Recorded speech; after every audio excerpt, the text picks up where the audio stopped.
Hi, this is Abby Medcalf, and this tutorial is about standards and expectations.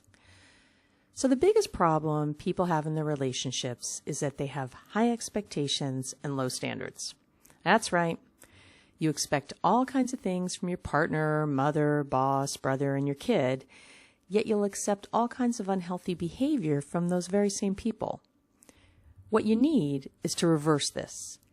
Instead of high expectations and low standards, I need you to have high standards and low expectations. Let me give you a quick example. I have a high standard on politeness with my kids. I've taught my children to open doors for others, be courteous, and say things like please and thank you.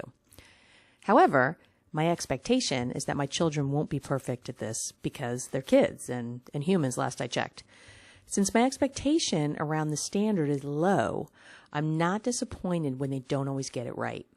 So like the other day, as we're walking into a coffee shop and my son let himself into the door in front of me, resulting in my almost walking into a closed door, I didn't get upset or scold him for not opening the door for me because I have low expectations.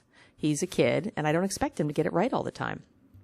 What I did do was remind him of the standard before we walked out. I said with a smile and some lightness, "Hey, buddy, I think you forgot about me at the way in," as I was glancing at the door. And he replied with his own little smile and said, "Oh, gee, Mom, I'm sorry, I forgot." He then opened the door for me on the way out, and we were good. I reminded him of the standard without a big fight or either of us feeling bad.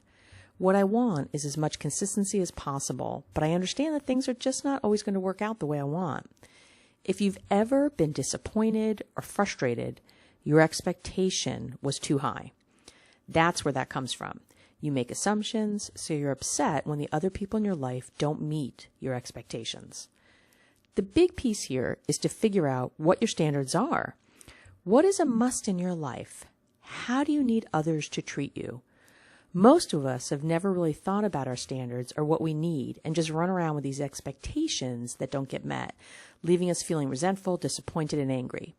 If you want to be happy or at peace in your relationships, and I mean all your relationships, you'll need to set your standards high and keep your expectations low. The key is to not take this personally. Remind others in a kind way of your standard when it's not met, and problem solve and communicate with them so you can get what you need as consistently as possible.